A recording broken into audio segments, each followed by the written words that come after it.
La profecía es un tema que cautiva la atención de millones de personas alrededor del mundo. Pero, ¿son todos los profetas verdaderos? Acompáñanos en este estudio.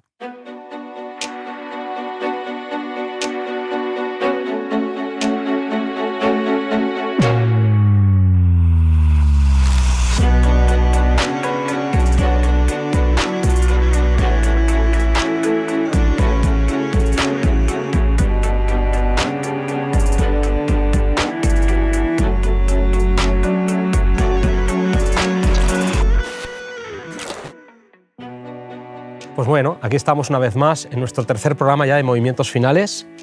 Bienvenido, Sergio, de nuevo a la mesa. Gracias, Óscar. Es un placer que estemos juntos en este proyecto que tanta ilusión nos hace, en el que intentamos comentar a través de la Biblia y a partir de la Biblia qué es lo que estamos viendo a nuestro alrededor. Así que en este tercer programa contamos con la presencia de nuestro querido compañero Daniel Pose. Encantado de estar con vosotros, feliz de estar aquí, de compartir este momento. Un placer, y además el tema que te vamos a proponer, o que ya te hemos propuesto, no es un tema fácil, el tema de los falsos profetas. Y quiero explicar un poquito el por qué te proponemos este tema a ti. Hace ya algunos años tuvimos el placer de completar nuestros estudios en teología, ministerio pastoral, y al completar nuestra tesis pastoral, nuestra tesis doctoral en ministerio, el proyecto que tú planteaste es el del crecimiento de iglesia. Entonces yo te pregunto, ¿cuál es la amenaza de toda esta historia que vamos a comentar a que la iglesia crezca? Bueno, justamente que nosotros vivimos en un tiempo en que la facilidad del acceso a la información y a la transmisión de conceptos, de ideas, permite que pululen por las redes sociales, por los medios de información, mensajes que no son realmente veraces, que no son verdaderos, y hace que muchas personas pues finalmente sean engañadas en vez de conocer la palabra de Dios. Este es nuestro tema y lo vamos a ver pues, a partir de Mateo 24, una vez más. Sí, como hemos hecho, vamos a establecer el marco bíblico para este tema, que está en Mateo 24, versículos 4, 5, 11 y 24. Así es que, respondiendo Jesús, les dijo: mirad que nadie os engañe, porque vendrán muchos en mi nombre diciendo: yo soy el Cristo, y a muchos engañarán. El versículo 11 dice: y muchos falsos profetas se levantarán y engañarán a muchos. Y el versículo 24: porque se levantarán falsos cristos y falsos profetas y harán grandes señales y prodigios de tal manera que engañarán, si fuere posible, aún a los escogidos. Sí.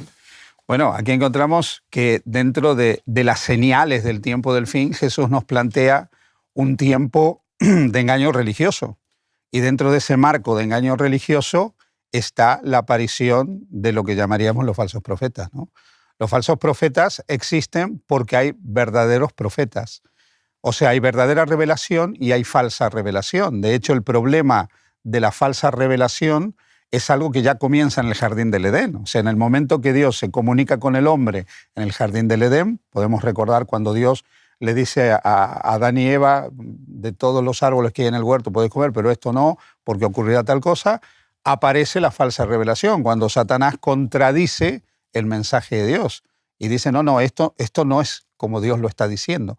Entonces, la verdadera revelación y la falsa revelación ya aparecen ahí y nos acompañan a lo largo del gran conflicto entre el bien y el mal permanentemente. Es interesante, Daniel, y permite que ahondemos un poquito más en los textos que ha leído Sergio, porque Jesús vincula la existencia y la aparición de estos falsos maestros y profetas con el concepto de engañar. Que nadie os engañe, os engañarán, intentarán engañaros. La advertencia ha sido hecha. Así que no estamos hablando de una cosa que no tenga o que carezca de importancia, al contrario. Ser engañado en un contexto religioso es muy peligroso. Claro, y luego está el foco, porque Jesús pone el foco, al final, en el versículo 24, aún a los escogidos, o sea, lo que son el pueblo de Dios. El pueblo que conoce la verdad. Exactamente, el pueblo que conoce la verdad. Yo incluso me atrevería a decir, haciendo una lectura del texto quizás un poco rígida, ¿no? Nosotros pensemos en el remanente, porque en el libro de Apocalipsis el foco del ataque de Satanás es sobre el remanente. Exacto. La guerra es sobre el remanente, En ¿no? todo caso, Jesús parece que le da muchísima importancia, porque en su discurso lo cita 4 veces en distintos lugares. Así es que parece que Jesús siente que va a ser un problema muy grave para el pueblo de Dios y que tenemos que discernirlos. Entonces, Daniel, yo la pregunta que te quería hacer es: ¿cómo podemos reconocer un falso profeta? ¿Qué es un falso profeta según la Biblia, ¿no? Bueno, en primer lugar hay que recordar que la palabra de Dios, cuando habla de la comunicación de Dios con el hombre, habla de algo que es dinámico, o sea, algo que es dinámico. Dios se revela, ¿no? Dios se muestra.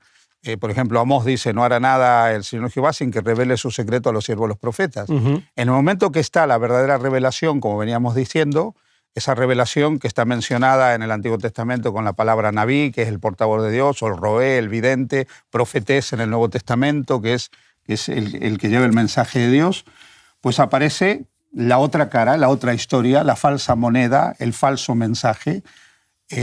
¿Cómo podemos entonces saber quién es un falso profeta, no?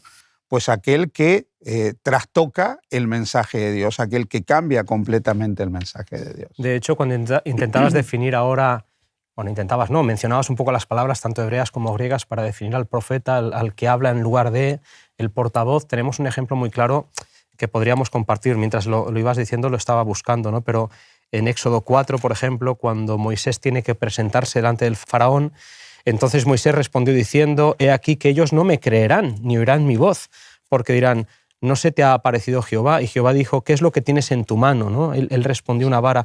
Dios va a hablar a través de Moisés. Dios va a utilizar a Moisés en el versículo 16, un poquito más adelante dice, hablando de Aarón, y él hablará por ti al pueblo, él te será a ti en lugar de boca y tú serás para él en lugar de Dios. Que esto es Exactamente. Esta es la idea. Es la dinámica de la revelación. Dios se comunica al profeta, el profeta comunica al pueblo, ¿no? En Exacto. este caso vemos que Moisés traía la palabra, Aarón la recibía y la comunicaba en lugar de. Pero eso es lo que hace Dios. Dios comunica, el profeta es el medio receptor de la revelación y lo comunica al pueblo de Dios. ¿Sí? Lo que hace el falso profeta es pretender que él es un comunicador de la revelación también, de que Dios lo ha comisionado para eso, pero no tiene nada que ver. Está claro. Y que existen falsos profetas según la Biblia y que van a aparecer y que van a intentar engañar, eso es evidente. Exacto. Según la Biblia. La pregunta sería, ¿por qué? ¿Cuál es el interés? ¿Por qué la estrategia de esos falsos profetas? ¿No, Daniel? Bueno, yo creo que es importante aquí partir un poco del escenario en el que hay que entender todo este conflicto, que es el escenario del conflicto entre el bien y el mal. Ya en el Antiguo Testamento nosotros encontramos que aparecen los Neviim. Los Neviim son aquellos que, pretendiendo ser comisionados por Dios, llevan al pueblo a un estado finalmente de apostasía, ¿no? O sea, Dios no los llama. Ellos finalmente siguen a lo que no es Dios, por lo tanto su mensaje es vano, es vacío. Y a lo largo de la historia de la salvación se produce esto. Ahora, ¿por qué, digamos, aparece el falso profeta?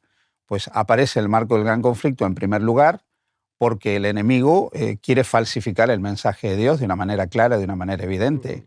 En segundo lugar, el falso profeta también aparece porque le interesa, utilizaría, no sé si es la mejor palabra, reclutar a aquellos que promuevan el falso mensaje. Claro. Ahora, también el falso profeta aparece porque hay personas que creen que tienen una comisión especial, cuando Dios nunca las ha comisionado, y a veces es producto de su propia imaginación o de su propia idea, que tienen algo importante para decir y generan una expectativa que es totalmente falsa. Pero ¿por qué, Daniel, parece que los falsos profetas no solo abundan mucho más que los verdaderos, desde luego, sino parece que triunfan por doquier, la gente los escucha y parece que están detrás de ellos? Hay una historia en el Antiguo Testamento que parece que ya se producía en aquella época, ¿no?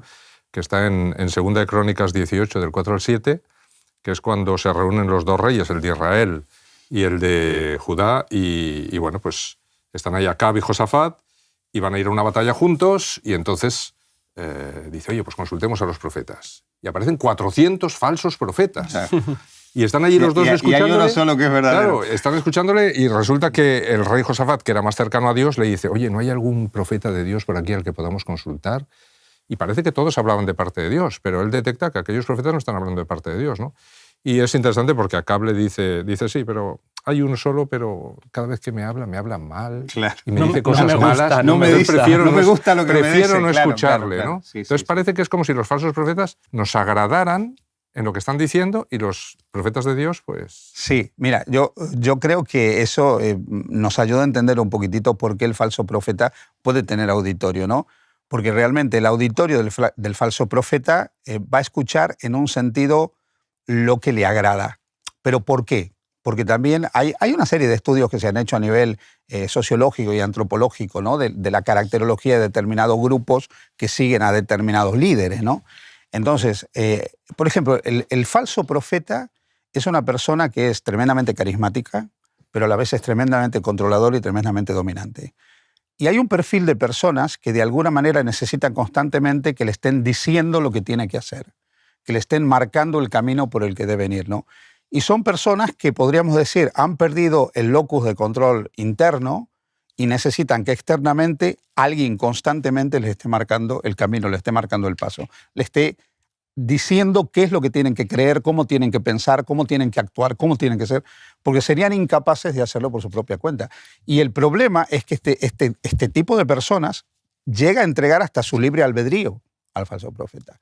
Entonces, por un lado, encontramos líderes con determinadas características, líderes religiosos con determinadas características, o a veces no religiosos, también ha habido políticos a lo largo de la historia, con estas características de control de auditorios.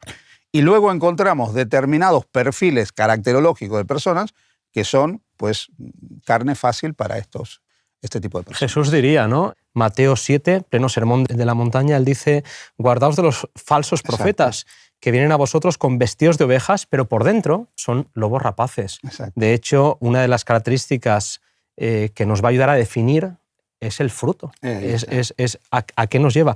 Así también todo buen árbol da buenos frutos, pero el árbol malo da malos frutos. Exacto. Entonces, todo lo que no es un carácter transformado, todo lo que no tiene que ver con un evangelio que nos hace ser semejantes a Jesús, compasivos, misericordiosos, llenos de amor, de perdón, con un trato cristiano real, todo lo que es crispación, todo lo que es acusación, todo lo que es señalar siempre el pecado del otro, todas estas características, Jesús nos va a decir, claro, porque aunque en apariencia puedan ser ovejas que incluso citan el texto bíblico con cierta piedad, en el fondo, el trasfondo, el mensaje, lo que queda, es un fruto malo. Exactamente. Fíjate que en el caso del falso profeta, Jesús aclara que el tema del fruto es importante. Por sus frutos lo conoceréis. Y esos frutos tienen que ser frutos de amor, de compasión, de misericordia, de bondad, y un reflejo, como tú bien decías, reflejar adecuadamente el carácter de Dios. Ahora, en el falso profeta también hay algo muy importante. El profeta verdadero hace un anuncio auténtico del futuro. O sea, Dios es el único que realmente conoce el futuro. Por lo tanto, el profeta verdadero, si dice algo, se debe cumplir de manera concreta, de manera fehaciente, de manera clara, a menos que el anuncio esté condicionado por algo, como puede ser la profecía de Jonás, ¿no? Claro. De aquí a 40 Nínives, claro. De aquí a 40 días, Nínive será destruido. Pero esa es la profecía condicional. Normalmente lo que dice el profeta se tiene que cumplir. Es otra cosa. Y hay otro detalle que distingue al falso profeta del verdadero profeta. El verdadero profeta siempre se sujeta al profeta anterior. O sea, el profeta verdadero se sujeta a la revelación, se sujeta a la autoridad de la palabra. Mientras que el falso profeta no se sujeta a la autoridad de la revelación anterior, no se sujeta, por lo tanto, a la autoridad de la palabra. Y hay pasajes en la Biblia que lo clarifican de manera podríamos leer, Sergio, muy Isaías, contexta, por ejemplo. muy clara, ¿no? Sí, el texto muy conocido de Isaías 8, podríamos leerlo, porque finalmente es esta tercera señal, ¿no? Es una sujeción a la Escritura. Exacto. Sí, en Isaías dice: y si os dijeren, preguntad a los encantadores y a los adivinos que susurran hablando, responded. ¿No consultará el pueblo a su Dios? ¿Consultará a los muertos por los vivos? A la ley y al testimonio. Y si no dijeren conforme a esto, es porque no les ha amanecido. Fíjate, ¿no? Si no dijeren conforme a la revelación, la ley, el testimonio, es porque no les ha amanecido. En el momento que el profeta está predicando algo que vaya en contra de mensajes claros de la Escritura, evidentemente no podemos aceptar ese mensaje. Sí. Entonces la Escritura finalmente es la norma que nos permite discernir el verdadero del falso. Qué importante es conocer bien la Escritura. Exactamente. Saber discernir. De hecho, otro texto paralelo, pero ya en el Nuevo Testamento, que nos habla acerca de la importancia del Espíritu y de la Escritura, lo encontramos en Pedro. Es un texto que es un poquito largo, pero es que es precioso. Dice: porque nosotros no hemos dado a conocer el poder y la venida de nuestro Señor Jesucristo siguiendo, escuchad esta frase, fábulas ingeniosamente inventadas, sino que, como habiendo visto con nuestros propios ojos su majestad, pues cuando él recibió de Dios Padre y honor y gloria en la transfiguración, exacto, le fue enviada desde la magnífica gloria una voz que decía: este es mi Hijo amado, en el cual he puesto mi complacencia. Nosotros escuchamos esta voz enviada del cielo cuando estábamos con él en el Monte Santo. Y tenemos como más segura la palabra profética. Qué bonito es este Eso idea, es muy ¿eh? importante. Sí, sí. Nosotros lo vimos, Exacto. pero mucho más seguro Exacto. es la palabra profética. Y dice, a la cual hacéis bien en estar atentos como una lámpara que alumbra en lugar oscuro, hasta que despunte el día y el lucero de la mañana alboree en vuestros corazones, conociendo, primero esto, que ninguna profecía de la Escritura procede de interpretación privada. Correcto. Buenísimo. Porque los Porque santos hombres nunca de Dios. la profecía fue traída por voluntad humana, sino que los hombres de Dios santos hablaron siendo inspirados por el Espíritu Santo. Fíjate que aquí nosotros vemos algo. El falso profeta, y esto nos permite conectar con Mateo capítulo 24, el falso profeta de alguna manera tiene que mostrar algo que sea portentoso. Y aquí lo que está diciendo Pedro, a ver, yo vi a Jesús transfigurado, yo tuve una experiencia subjetiva, pero no me creáis por lo subjetivo, sino por lo objetivo, por lo que es más seguro, Sí, que señor. es lo que han escrito Sí, señor. los verdaderos mensajeros de Dios. En todo falso profeta, el subjetivismo es normativo. Ujú. El subjetivismo religioso es lo normativo, lo que se siente, lo que se experimenta desde ese punto de vista. Ellos trabajan mucho el subjetivismo religioso, pero aquí Pedro nos está dando una pauta importante. Lo importante es lo más seguro, la palabra profética, Exactamente. lo que no ha sido traído por voluntad humana, porque los verdaderos mensajeros de Dios hablan inspirados por el Espíritu Santo. Sí, sí, un Es texto subjetivismo o objetivismo religioso. fascinante. Claro. Daniel, tenemos ejemplos en la historia de falsos profetas muy famosos, ¿no? Recuerdo en los años 90 un caso que salió por televisión y acabó muy trágicamente para toda la comunidad que este hombre dirigía, que es David Koresh, ¿no? Sí. Es un caso famoso. Sí, mira, aquí en David Koresh nosotros encontramos todo lo que podríamos decir la caracterología del falso profeta del auditorio, ¿no? Primero, es un líder carismático, era un orador extraordinario, un líder carismático. En segundo lugar, él pretende ser un mensajero de Dios, o sea, traer un mensaje importante para las personas. Pero luego está el auditorio. El auditorio es un auditorio evidentemente maleable, controlable, porque él llega a controlar cada aspecto de la vida de las personas. Y algo que hacen los falsos profetas es, en un sentido, volver a reeditar el camino de la redención. O sea, aquí no es importante que Jesús ya haya consumado nuestra salvación en la cruz, sino que hay que reeditarlo de alguna manera y hay que hacer cosas para salvarse. Eso es otra característica del falso profeta. En el caso de David Koresh, había que volver a vivir la experiencia del Éxodo, había que volver a transitar un lugar. Entonces toma su grupo, lo hace peregrinar hacia un determinado sitio, que era la nueva tierra prometida, por así decirlo, que no era sino otra cosa que un rancho en Waco, en Texas. Bueno, esa era la Nueva Jerusalén, pero una Nueva Jerusalén donde él se va a armar hasta los dientes, se va a enfrentar finalmente al FBI, y bueno, van a meter 52 personas, dentro de los cuales había más de 2 docenas de niños. Pero hay un detalle interesante. Fijaros el control de la mente. Por eso digo que finalmente esta persona entrega su libre albedrío. Esto no lo hubiera hecho Jesús nunca, porque Jesús respetaba tremendamente la individualidad y el libre albedrío de la gente. Él decía, sígueme, si quería, si no, no. Pero él llega a controlar al punto que una de las revelaciones que él tiene es que nadie puede tener relaciones sexuales en el grupo. Pero luego tiene otra revelación, que de todos él sí puede. Y puede con las mujeres de todos. Sí, ¿Entendéis, no? Sí, sí. O sea, cómo llega a controlar al grupo. Es tremendo. De hecho, has dicho algo interesantísimo, Daniel. Podríamos citar, y probablemente lo hagamos, ¿no? Otros casos históricos, pero has dicho algo interesantísimo. Y es que al final el énfasis de este tipo de personas es apartar de alguna manera la mirada de lo que Cristo ya ha hecho para poner el énfasis en lo que el hombre todavía tiene por hacer. Exacto. Es como si Dios se los ha levantado para de alguna forma indicarle al pueblo, y es que acaban dejando de mirar a Jesús. Porque o el líder ocupa el lugar, o su mensaje ocupa el lugar de lo que Cristo ya ha hecho, y hay muchísimas personas que son capaces de hablar de las enseñanzas de sus líderes, pero no saben explicar la gracia. Exacto. No saben explicar el perdón. No son capaces de explicar desde la vivencia el plan de salvación. ¿Qué ha pasado en la cruz? Porque el énfasis no está tanto en lo que Cristo ha hecho, sino en lo que su líder dice. Mira, hay otros 2 ejemplos. Uno es el de Jim Jones y el otro es el de Marshall Applewhite. Ambos son contemporáneos y ellos vuelven a repetir la experiencia del Éxodo, una vida en comunidad, pero con personas que finalmente le entregan su vida a ellos, al punto que ellos llegan a decirle el día que se tienen que matar colectivamente todos ellos. Terrible. Porque la vida ya se entrega al líder. O sea, es que ellos asumen el lugar de Cristo. Por eso incluso no son falsos profetas, son falsos cristos también.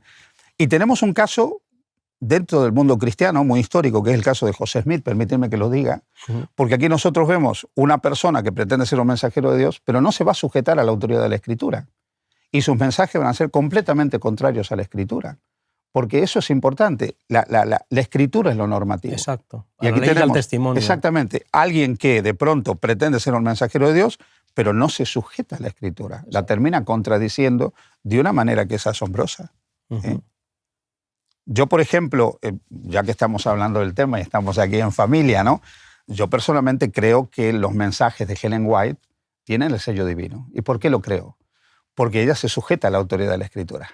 Porque ella se sujeta a los profetas anteriores, porque ella no pone sus escritos como la norma de interpretación de la revelación anterior, sino al revés. Claro. Deja que la revelación anterior sea el intérprete de sus escritos. En el caso de José Smith, esto no se produce. Y el tema es que la mayoría de los falsos profetas, los normativos son ellos, no la palabra, es su cierto, palabra. Es cierto, es cierto. ¿Podemos tener falsos profetas entonces dentro del pueblo de Dios? Puede haber esos falsos profetas dentro del pueblo de Dios. De hecho, pero hubo también falsos profetas entre el pueblo. Esto es 2 de Pedro 2:1. Como habrá entre vosotros falsos maestros, que introducirán encubiertamente herejías destructoras y aún negarán al dueño que los compró, atrayendo sobre sí mismos destrucción repentina. Es un texto, Sergio, que al hacer la pregunta me ha hecho pensar. La respuesta es sí. Exacto. Y esto es ahora lo que nos toca un poco comentar. Puede haber, y ahora viene algo que es mucho más sutil, porque claro, si aparece una persona diciendo que Juan el Bautista ha resucitado, algo por el estilo, puede ser un poco, la gente puede ser un poco escéptica. Pero hoy el falso profeta en realidad trabaja con la figura del falso maestro. O sea, el falso profeta es un falso maestro.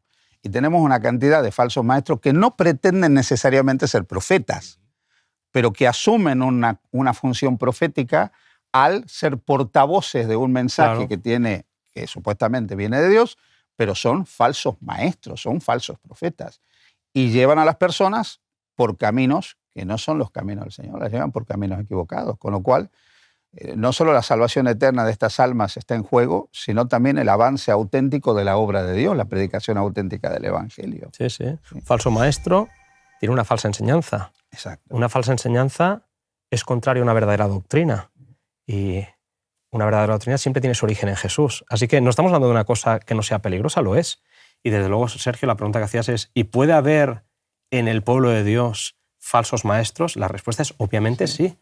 Entonces hablemos un poquito de este tema. A ver, ha habido, y podríamos decir que hay personas que han generado movimientos que han afectado, han herido, han traído dolor, sufrimiento a la vida del remanente, a la vida del pueblo de Dios, y existen y están dando vueltas, están caminando entre nosotros, ¿no? Ha habido y hay muchos, ¿no? Podríamos hablar, por ejemplo, de varios, no sé si podríamos empezar con la vara del pastor, por ejemplo. Por ejemplo. ¿no? Ese movimiento que lo funda Víctor Gutteff, una persona que de paso, fijaros, hay una cosa interesante, este hombre se resiente con la iglesia organizada porque esta iglesia no cumple las expectativas laborales que él tenía. Esto es muy interesante, ¿no? A partir de ese momento él genera un movimiento con unas características muy interesantes. Él, por ejemplo, pretende que traen el mensaje, el mensaje de Elías al mundo, son un nuevo Elías para el mundo. Deben cumplir de manera literal la profecía de Daniel 9, de Ezequiel 9, perdón, ¿os acordáis de Ezequiel 9, ¿no? Que habla del sellamiento, pero de un juicio, y dice, matad joven, niño, empezando por los ministros y los sacerdotes, ¿no? Entonces ellos creen que como la iglesia está en apostasía, llegado el momento ellos van a recibir la orden de ser el brazo ejecutor de Dios sobre los impíos. O sea, el impío eres tú, el impío soy yo, el impío eres tú. O sea, impío es todo lo que no esté finalmente dentro de este grupo. Y como nosotros somos impíos, ellos van a ser el brazo ejecutor de los juicios de Dios para exterminarte a ti y exterminarme a mí. Y se infiltran en las iglesias diciendo que creen lo mismo que nosotros, que guardan el sábado como nosotros, que creen la Biblia como nosotros, que tienen nuestra misma estructura de vida, pero van introduciendo prácticas. Por ejemplo, todas las mujeres tienen que usar un velo, si no, no son consagradas. Toda oración tiene que ser de rodillas, aunque esté lloviendo y esté a campo raso.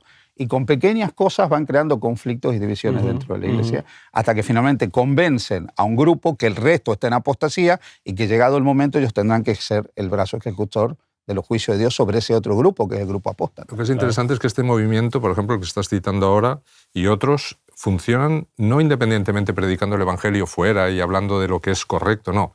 funcionan como auténticos parásitos Exacto. dentro de la Iglesia. Es decir, viven de la Iglesia, no son capaces de hacer nada fuera de la Iglesia y lo único que intentan es arrastrar gente de la Iglesia a su movimiento o crear disensiones, ¿no? Exacto. Mira, si hoy la corriente principal del adventismo del séptimo día no existiera, lo que es la Iglesia adventista del séptimo día no existiera, ninguno de estos grupos existiría por sí mismo. Porque, como bien han dicho tú, ellos se nutren, son grupos parasitarios. ¿Por qué? Porque ellos necesitan miembros de la Iglesia Adventista, necesitan los recursos de la Iglesia Adventista para poder funcionar. Entonces se nutren permanentemente de la Iglesia Adventista. No tienen vida propia, no existirían. Es que además un mensaje es una denuncia hacia la Iglesia Adventista. Si la Iglesia Adventista no existiera, no habría mensaje que transmitir. Y de hecho tienes que transmitírselo a personas que sean adventistas, porque el que no lo es, pues no le interesa nada ese mensaje. Claro, y luego hay un tema, ellos constantemente, todos, tienen un común denominador, la vara del pastor y otros que quizás mencionemos ahora. Siempre todos los que están fuera de ellos están en apostasía. Uh-huh. Todos los que están fuera de ellos están corrompidos. Claro. Todos los que están fuera de ellos no son remanentes, ¿no? Es un poco adeptos o enemigos, ¿no? Claro. Y ese no es el mensaje. Que no se corresponde a lo que dice Jesús, porque Jesús claramente dice, tengo muchas otras ovejas que no están en este redil, pero llegará un momento en que oirán mi voz y habrá un solo pastor y un solo redil. Esto no es el mensaje que transmite. Es peligroso para el ser humano, ¿no? Sentirse exclusivo. Esto nos puede pasar a muchos, ¿no? No solamente a estos movimientos que estamos diciendo. Pero qué peligro hay cuando eso es una señal que te identifica como grupo, ¿no? El presuponer o el partir del hecho de que el otro siempre está mal, siempre está equivocado. Exacto. Psicológicamente esto es complejo, porque además es difícil hacerle entrar en razón a una persona así. Sobre todo cuando tú, ya de por sí, por ser quien eres, no me sirves como interlocutor, ¿no? Claro. Es complicado. Y todos estos grupos tienen ese común denominador. Hay varios, no sé si... Sí, sigamos. Hemos dicho la vara del pastor, hay otros movimientos que juegan con el tema de las fechas. Exactamente. Tenemos grupos que el tema son las fechas, ¿no? Por ejemplo, cálculos proféticos aplicando a profecías a las que no se le aplica el principio día por año, ellos lo aplican. Por ejemplo, está el movimiento de la profecía de los 2521 años, ¿no? Luego están los que dicen que Jesús va a venir en el año 2031, basados en interpretaciones que son antojadizas. Por ejemplo, el primer grupo aplica una profecía propia del pueblo de Israel y le aplica el principio de día por año y le hace llegar a determinado tiempo y le aplica para todo el pueblo de Dios. Uh-huh. En el segundo grupo se toma la cronología bíblica, que sabemos que los cálculos que hizo Ussher de la cronología bíblica no eran cerrados ni perfectos, con el concepto de los 6.000 años, que tampoco en los escritos de Ellen White es un número cerrado, y lo toman de manera literal y cerrada. Entonces dicen, bueno, ya estamos en los 6.000 años, viene el séptimo milenio, por lo tanto ese séptimo milenio, los 6.000 años se van a cumplir en el año 2031 y va a venir Jesús, ¿no? Es que esto de poner fechas, Daniel, que estás mencionando, no es algo nuevo. Es una obsesión que cada X tiempo, de forma recurrente en movimientos que esperamos la segunda venida, pues se va dando. Eso siempre conduce a la frustración, al chasco. La fecha, tú hablabas del 2031, que parece ser que es una fecha que ahora, por la explicación que acabas de dar, pues algunos ya la creen como fija. Se nos dice de forma vehemente, nadie sabe el día y la hora. Exacto. Este texto, que lo dice de forma clara, ya se interpreta diciendo, no, el día y la hora no, pero el año sí. Pero el año sí. Esto es un jugar con las palabras. Eso ya es hacer eisegesis del texto, no ya ponerle al texto. O sea, la intencionalidad de Jesús es que el tiempo exacto de su venida, y ahí día, hora, año, lo que tú quieras poner, nosotros no lo sabemos. Se dijo el 2015, ¿recuerdas? Sí. Y el 2015 llegó y pasó. Se dijo el 2000, llegó y pasó. Bueno, y es que siempre conduce a lo mismo. Yo, ¿no? En los años que llevo de pastor, te puedo asegurar, yo he visto programas con fecha para el año 1997, fecha para el año 2000, para el año 2010, para el año 2011. Claro, también yo digo, al final Jesús va a venir algún día y estos dirán, ha visto, nosotros teníamos razón, porque somos los que más nos hemos acercado, te dirán. Claro. Pero esto de estar pasando fecha y tirándola para adelante es muy fácil. Pero es una característica del falso profeta. El falso profeta no tiene ningún problema porque tiene nariz de goma. O sea, si tienen que acomodar lo que dijo para que vaya más adelante, lo va a hacer. Claro. ¿Entiendes? O sea, eso es interesante el uso que hacen, de todas formas, de la palabra de Dios, ¿no? Es decir, cómo tergiversan. Lo que me sirve lo uso, lo que no me sirve lo dejo a un lado y no lo empleo, ¿verdad? Entonces se saltan textos en estos del tiempo increíbles, porque Jesús claramente dijo, oye, nadie sabe el tiempo, ¿no? También es interesante cómo tenemos otros movimientos que están atacando al propio Dios, ¿no? Es decir, a la propia formación del Dios trino, ¿no? Exactamente. Dios los grupos antitrinitarios. que además me parece increíble, porque si tú le quitas la divinidad a Jesús, por ejemplo, ¿no? En los grupos antitrinitarios, si tú le quitas la divinidad a Jesús, automáticamente te estás cargando todo el plan de la salvación. Exacto. Todo el plan de la salvación. Y tienes asociado, bueno, no asociado por los grupos antitrinitarios, pero tienes los grupos que son judaizantes. O sea, los que quieren volvernos a llevar al periodo de las fiestas rituales nuevamente, volvernos al periodo de las sombras otra vez. O sea, no solo una negación de la Trinidad, de la divinidad de Jesús, sino que nos quieren llevar al periodo de la sombra, al Antiguo Testamento nuevamente, ¿no? Sí. En cuanto a una salvación por obra, finalmente. Mencionabas el tema de los antitrinitarios, complicado el tema en el que estamos. Tú mencionabas el tema de los judaizantes, textos de Pablo que son tan claros acerca de que todo eso era sombra de lo que había de venir, pero que la realidad es Cristo, que ni en Cristo ni la circuncisión ni la incircuncisión, sino la nueva criatura.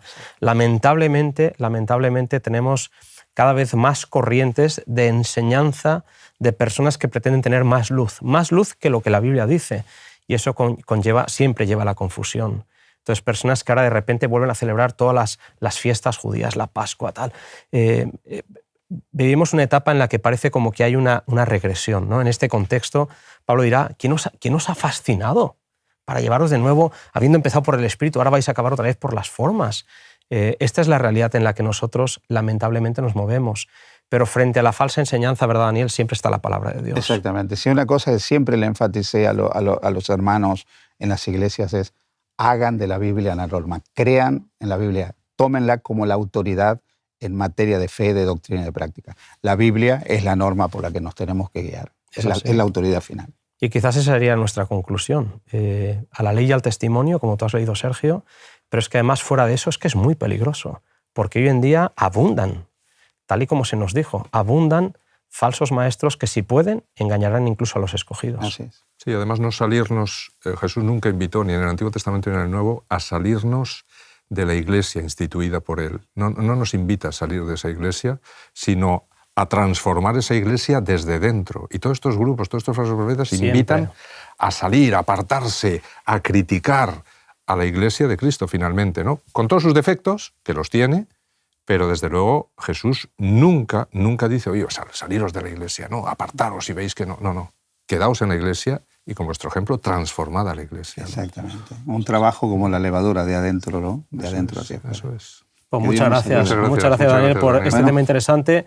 Media hora da, y lo habrán visto nuestros oyentes o nuestros televidentes, para explicar un poquito, para incentivar el estudio, la reflexión, la meditación, para que cada uno, conforme a nuestra fe, tomemos decisiones y para que decidamos por permanecer firmes sobre todo a la palabra de Dios. Firmes. Bueno, ha sido un placer estar con vosotros, Muchas gracias. Por lo menos poder compartir un poquitito algo de esto. Dios te bendiga, amigo. Gracias. Muchas Igualmente gracias. para vosotros. Gracias. Un placer. Los falsos profetas procuran todavía hoy falsificar el mensaje de Dios. No te dejes engañar. Busca respuestas basadas en la oración y el estudio profundo de la revelación bíblica. No te pierdas el próximo programa.